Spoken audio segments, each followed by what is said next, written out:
Hello students, class 12th और 11th के जितने भी स्टूडेंट्स हैं, आपको आज हम रिवीजन के प्रोसेस में कॉम्प्रिहेंशन का जो फर्स्ट क्वेश्चन आता है इसके बारे में बताने जा रहे हैं कि कॉम्प्रिहेंशन का क्वेश्चन क्या कैसे जाता है। ये आपके 12 मार्क्स का होता है, कभी 13 का या 12 का तो होता ही है।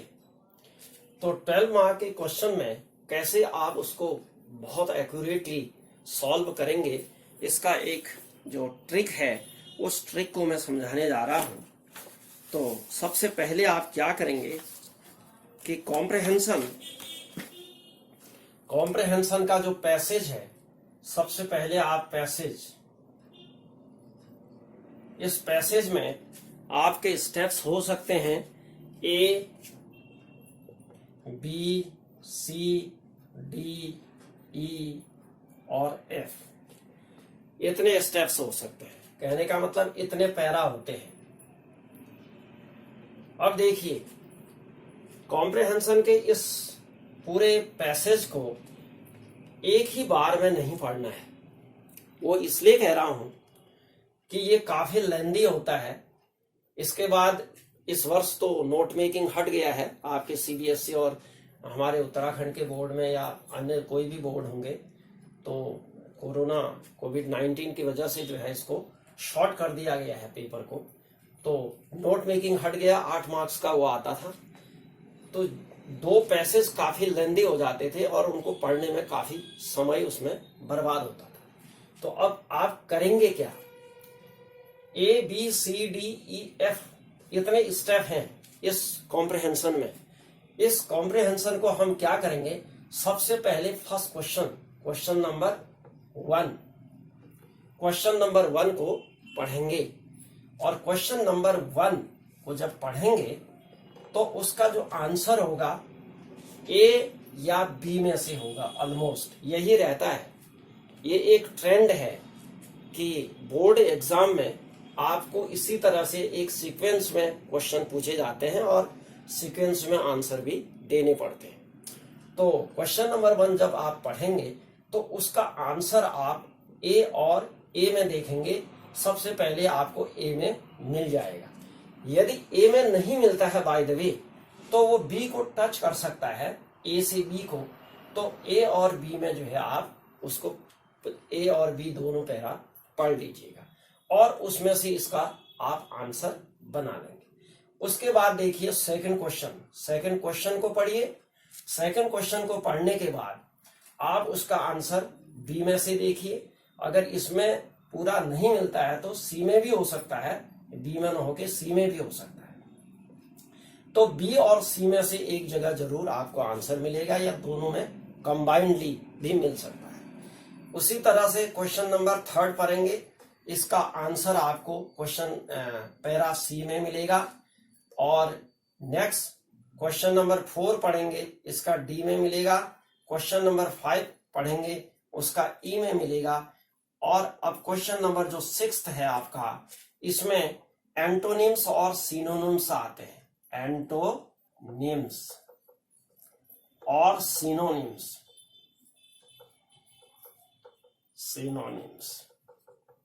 तो एंटोनिम्स और सिनोनिम्स आते हैं। इसमें आएगा क्या, देखिए, कोई वर्ड दिया होगा और उस वर्ड का मीनिंग या यानी सिनोनिम या एंटोनिम जो है आपको दिया होगा कि find the antonym of the following word. इस वर्ड का जो सिनोनिम है फ्रॉम सेक्शन फ्रॉम पैरा ए से आपको फाइंड आउट करना है। तो आप जो है बी डी सी में कहीं नहीं जाना है, आपको ए में ही उसका आंसर मिलेगा। ए पैरा को आप पूरा देख लेंगे अच्छी तरह और उसका सिनोनिम या एंटोनिम जहां पर तुमको लगता है कि एक असेसमेंट कि भाई इसका मीनिंग जो है ये हो सकता है या इसका एंटोनिम ये हो सकता है, तो एक ये क्लियर हो जाएगा। सेकंड, इसमें 3 आते हैं, यानी फर्स्ट, सेकंड और थर्ड 3 आते हैं। तो सेकंड का दिया होगा उसने कि इसका आप जो है सेलेक्ट करें कहां से, डी से। सपोज डी से कहता है तो आपको इसका आंसर डी में ही मिलेगा। एंटोनिम्स हो चाहे सिनोनिम्स हो, उसका डी पैरा ही आपको पढ़ना है। डी पैरा में आपको इसका आंसर मिल जाएगा।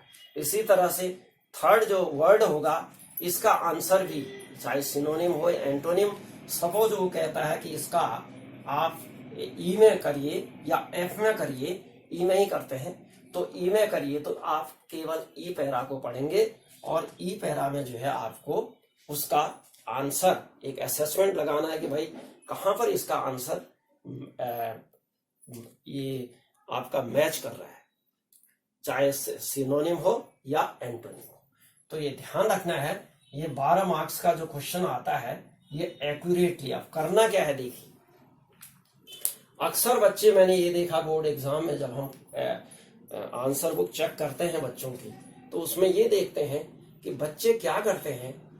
सपोज क्वेश्चन नंबर 1 पूछ रखा है, सपोज क्वेश्चन नंबर 1, एक एग्जाम्पल मैं यहां पर देता हूं, एक यहां पर कॉम्प्रिहेंशन पैसेज का ही है। मैं आपके सामने एक फर्स्ट ए जो है पैरा पढ़ रहा हूं। All round development of man is the true aim of education. It should train not only the head but also the hands and the heart. But our present system of education has miserably failed to achieve this aim. It suffers from many grave defects. अब देखिए ये जो है first para है, इस para में first question हम select करते हैं कि कहां पर से इसका आंसर हो सकता है। फर्स्ट क्वेश्चन इसने दिया है, what is the true aim of education, यानी एजुकेशन का सही उद्देश्य क्या है। ट्रू का मतलब सच्चा, सच्चा उद्देश्य क्या है या सही उद्देश्य क्या है। तो जैसे कि हमने कहा था कि इसका जो फर्स्ट आपका आंसर है फर्स्ट क्वेश्चन का, तो फर्स्ट पैरा में ही होगा। तो देखते हैं है या नहीं है। कहता है कि what is the true aim of education, यानी ट्रू एम, एजुकेशन का ट्रू एम क्या है। तो अब देखिए पढ़िए, all round development of man is the true aim of education. मिल गया आपको। देखिए तो हम क्या लिखेंगे, इसका आंसर लिखने का तरीका, इसको हम रब करने जा रहा हूं मैं। देखिएगा इसका क्वेश्चन भी मैं आंसर भी समझा देता हूं कि क्वेश्चन है इसका, what is the true aim of education. Question number 1 है, what is the true aim of education। True aim of education क्या है। तो आपको क्या आंसर मिला है, ऑल राउंड डेवलपमेंट। तो आंसर क्या लिखेंगे, फर्स्ट पैरा में इसका है, पहली लाइन ही है, तो पूरा पैरा को नहीं उतारना है। बच्चे क्या करते हैं, अक्सर उन्होंने ये देखा कि भाई ट्रू एम वर्ड मिल गया इनको, और जहां एम यहां देखा और पूरा का पूरा वो एम वाला पैरा उतार देते हैं। तो ये कॉपी नहीं करना है। ऐसा कॉम्प्रिहेंशन का मतलब होता है समझ। सबसे पहले ये जानिए कि कॉम्प्रिहेंशन क्या होता है, समझ। यानी ये समझ है, आपकी कितनी समझ है, how you understand the passage which you are reading, जिसको आप पढ़ रहे हैं आप उसको कितना समझ रहे हैं। ये समझना जरूरी है कि इंग्लिश जब पढ़ते हैं तो वो पढ़ने के बाद आपके जहन में कितना बैठ रही है, कितना समझ पा रहे हैं उसको। तो इसके लिए जो है ये क्वेश्चन दिया जाता है। ये नहीं कि पूरे का पूरा उतार दिया और एक तुक्का लगा दिया कि भाई एग्जामिनर जो है कहीं न कहीं तो कुछ मार्क्स दे देगा, ऐसा नहीं है। तो इसका एक्यूरेट जो आंसर है क्या है, ऑल राउंड डेवलपमेंट। तो क्या लिखेंगे आप, क्वेश्चन का आंसर बनाएंगे। देखिए यहां से शुरू करेंगे। देखिए what is the true aim of education. तो आंसर कैसे बनेगा, इंग्लिश वाले बच्चे तो अक्सर जानते हैं कि कैसे स्टाइल उनको, लेकिन हिंदी मीडियम के बच्चों के लिए थोड़ा डिफिकल्टी होती है। तो सभी के लिए है, ध्यान दीजिएगा। The true aim of education is all round all round development, all round development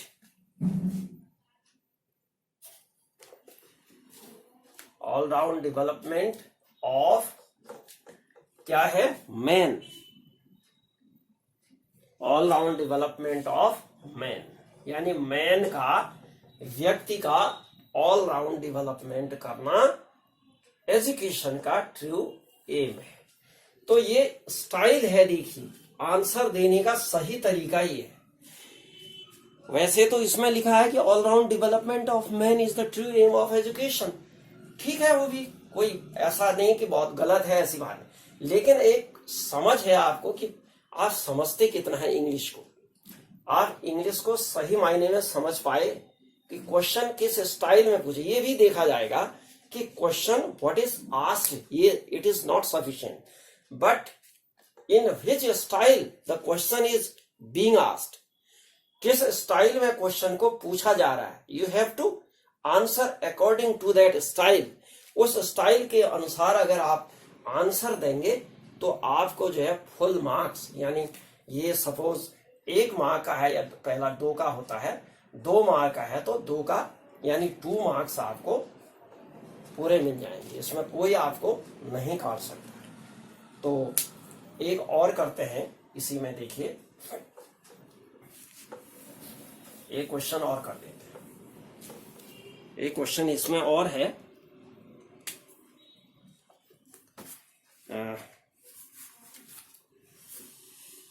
fifth question को करते हैं, what has been the fate of, question number 5 देखते हैं, व्हाट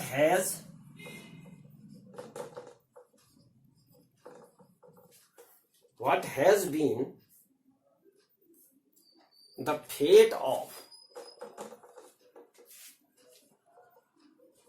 फेट माने भाग्य, फेट ऑफ 10 + 2 + 3, 10 + 2 का मतलब इंटर, ये बीएससी यानी ग्रेजुएशन हो गया आपका, बीए बीएससी जो भी है, सिस्टम ऑफ एजुकेशन,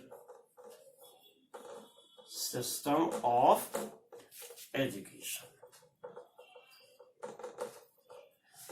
और देखिए what has been the fate of 10 + 2 + 3 system of education, education के 10 + 2 + 3 सिस्टम यानी प्रणाली, सिस्टम क्या हुआ, प्रणाली, प्रणाली का जो है यहां पर क्या फ्यूचर है, यानी फेट है, भाग्य है। तो इसका आंसर देखते हैं, क्वेश्चन नंबर 5 है ये। तो सिस्टमेटिकली ऊपर से सीक्वेंस में हमने देख लिया कि ए से आ गया, बी से आ गया, सी से आ गया, डी से आ गया, 4 से। तो अब हमको यहां से इसका आंसर सेलेक्ट करना है, तो ई को पढ़ना है। तो ई को जब हम पढ़ते हैं तो इसमें हम ई, देखिए इसका आंसर ढूंढते हैं कहां पर मिलता है। 5th इसमें देखिए, the 10 + 2 + 3 system has become a riddle, no one knows what exactly it is. इसने कोई ज्यादा आंसर इसमें नहीं दिया है। आप देखिए आगे, meanwhile our education system is as rotten and muddy as it is used to be. तो इसमें आंसर नहीं है, ऊपर ही इसका आंसर है, देखिए क्या, the 10 + 2 + 3 system has become a riddle, no one knows what exactly it is. तो इसका आंसर जो है, जैसे ये कहता है कि भाई इसका फ्यूचर क्या है, यानी इसका फेट क्या है, तो हम कहते हैं इसने लिखा नहीं है कि भाई ये फेट है, कुछ लिखा नहीं है, तो जैसा वो लिखता है उसी के अकॉर्डिंग आंसर हमको बनाना है। तो इसका आंसर बनेगा बच्चों, क्या बनेगा, तो यहां पर देखिए what has been the fate of, तो क्या कहेंगे, द फेट, यहां से शुरू करेंगे आंसर। देखिए द फेट ऑफ किसका, 10 + 2 + 3 system of education, system of education has. अब क्वेश्चन है कि हैज बीन, ध्यान दीजिए कौन से टेंस में है, कौन से टेंस में है, परफेक्ट में है, तो परफेक्ट का ही यूज करना है इसमें। देखिए system of education has been, passive में है, ध्यान दीजिएगा। तो हैज बीन क्या है, हैज बीन, तो हैज बीन की जगह यहां पर हैज बिकम करेंगे आप, क्योंकि बीन से काम नहीं चलेगा। Has become riddle, riddle, riddle बन चुका है। और no one knows what exactly it is, लिख दो इसको, no one knows, no one knows what exactly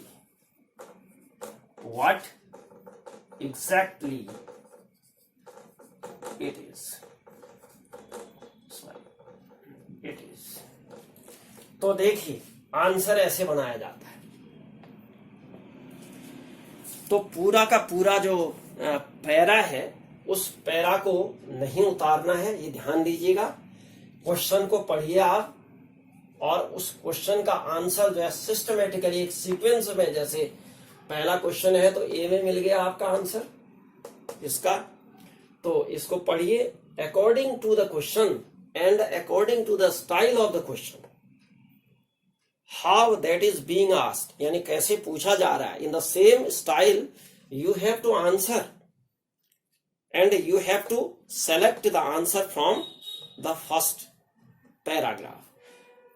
second question का सेकंड में होगा, थर्ड का थर्ड में होगा। इस तरह से आप इसको देखते जाएंगे तो आपको बहुत ही easily, very easily you can solve it within 12 marks का क्वेश्चन है। आप एक बात ध्यान रखें कि 100 मार्क्स के क्वेश्चन पेपर में 12 मार्क्स की का क्या रेशियो है, कितना टाइम आपको देना है, how much time do you have to give. तो कितना देना है आपको, 100 में से 12 मार्क्स हैं, तो 100 के लिए 3 आवर्स हैं। 3 आवर्स मीन्स कितना हुआ, 180 अपॉन 12 अपॉन 100।